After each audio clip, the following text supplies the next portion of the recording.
Быйыл елімізде діни экстремистік 217 қылмыс тіркелді. Оның 38-і интернетте діни алауыздықты қоздырып, терроризмді насихаттағандардың ісі. 2 адам қазіргі уақытта жауапкершілікке тартылды. Қылмыстық жауапкершілікті әлеуметтік желі арқылы өздерінің жеке парақшаларында, мессенджерлерда экстремистік сипаттағы терроризмді, экстремизмді насихаттау материалдарын қасақана түрде таратқан. Деструктивтік діни ағым болсын, басқа секта болсын, бала сондай ойларға беріліп кетсе, оның мінез құлқында әрине өзгеріс болады. Науфарда шекараның ар жағынан даусы үстем шыққан пасықтардың саусағына жіпсіз байланады. Мінезі өзгеріп, жақындарынан мініздеп сабылады. Қоғамды көпірлікпен айыптайтын жатқылықтар шығарады. Бірақ атанасы бұл өтпелі кезең деп жылы жауып қойған көрінеді. Осындай немқұрайлық құмға, құм тасқа, тас тауға айналғанын тұңғыштарының білегіне кісен салынғанда бірақ түсінді.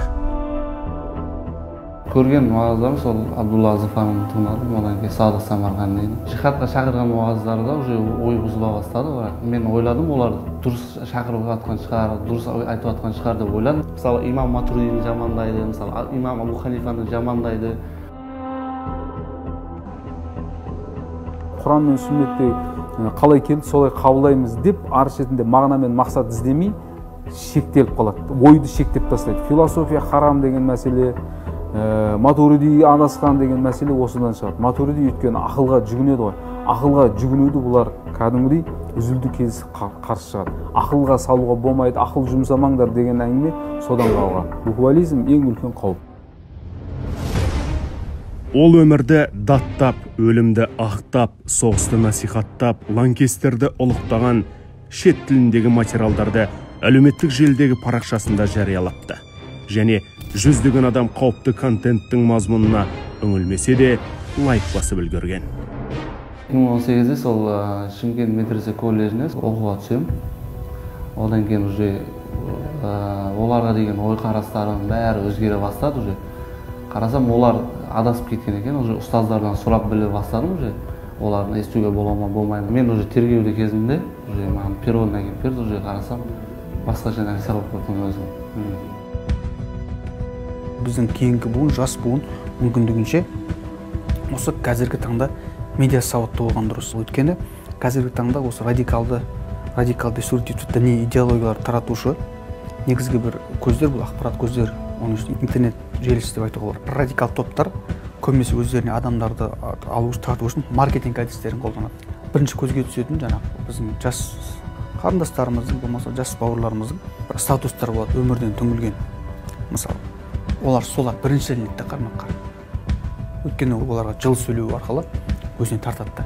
Әрине біз бәріміз діни сауатты болмаймыз, бірақ дінтанылық сауаттылық, яғни бастапқы сауаттылық болғаны абзал. Осындай сорақылықтардың алдын алу мақсатында Қызылорда облыстық дін істері басқармасы интернетке тұрақты түрде мониторинг жүргізеді. Қауіпті топтарға тіркелгендерді анықтап, ескерту хабарлама жібереді. Сараптамаға 87 сілтемені жолдадық. Бір кітаптың макетін жолдадық. 30-ына сілтемесіне теріс қорытынды берілді. Ұсынылған бір кітаптың макетіне 10 қорытынды берілді. ВКонтакте әлеуметтік желісінде 580 топта 12 мың Қызылордада отырған анықтадық. 580 топтың қазіргі таңда 100-ден астасына азайттық. ақш жазушысы Теодор Драйзер Америка қасіреті романында білімсіз, кәсіпсіз, адамгершілік қағидаларын ешкім айтып ұқтырмаған жастардың ешкім қайырылып қарамайтын нарықтық қоғамдағы тағдырын боямасы жазды. Ал елімізде айдың күннің аманда, бейбіт өмір уағында өзін өзі, яғни адамдығын жоғалтқан жетім буын өсіп келеді.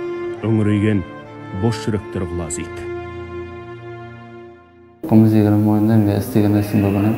Жастарымыз қазір интернеттен алады, ілім алам деп ойлайды. Ілім алам деп олар адасып кетеді. Өкініп отырмын өзім. Ол бекер істеппін сол нәрсені деп. Ата-анамның сол қазіргіде қинап жатқан ата-анамның бауырларымды қинап қойдым деп ойлаймын. Науфар сот процесі кезінде 7 жыл жаза арқалады. Бостандықта ұстаз алдын көрмеген ол қазір теологтардың сабағынан қалмайды. Жалпы биыл елімізде деструктивті идеологияны насихаттаған 98 мыңнан аса материал анықталып, 83 мыңы жойылды.